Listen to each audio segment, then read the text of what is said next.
Le trouble bipolaire était anciennement appelé maladie maniaco-dépressive ou psychose maniaco-dépressive.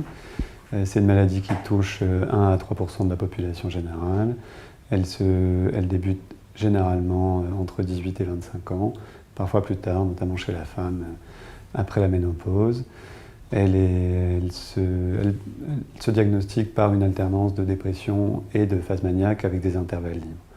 Dans la réalité et en pratique, il faut y penser devant toute situation dépressive et réussir à poser la question sur des antécédents d'hypomanie, de manie ou d'antécédents familiaux qui vont orienter la prise en charge d'un épisode dépressif dont la prise en charge va être différente en cas de crainte de bipolarité.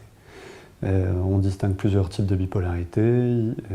Les bipolarités classiques avec les épisodes maniaques caractéristiques et des épisodes dépressifs qui sont plus faciles à mettre en évidence. Les bipolarités de type 2 qui sont des gens qui vont faire surtout des épisodes de dépression et des hypomanies qui vont généralement passer plus inaperçus. Et puis enfin les bipolarités de type 3 qui sont des patients qui vont faire plutôt des épisodes dépressifs et qui, sous l'effet d'un antidépresseur, vont avoir un virage de l'humeur vers une hypomanie ou vers une manie. C'est une maladie qui est chronique, qu'on ne sait pas guérir, mais dont on doit se bagarrer pour obtenir la rémission la plus complète possible, diminuer l'impact qu'elle va avoir sur la vie des gens, tant sur le plan social, familial et professionnel, que sur les risques de séquelles cognitives que vont induire l'accumulation des épisodes. Le risque de cette maladie est évidemment le suicide qui est augmenté de 7 fois par rapport à la population générale et qui doit être prévenu lors de chaque épisode et aussi recherché lors des intervalles libres. On ne connaît pas bien l'origine de la maladie, on fait des hypothèses sur un mécanisme immuno-inflammatoire.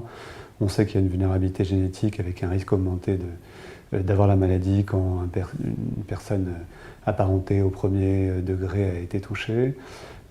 On parle d'une maladie à effet de seuil, c'est-à-dire qu'on aurait une vulnérabilité génétique, qu'il faudrait cumuler des traumatismes, soit pendant la grossesse, soit pendant la vie, et puis ensuite la maladie basculerait à l'occasion d'un stress important.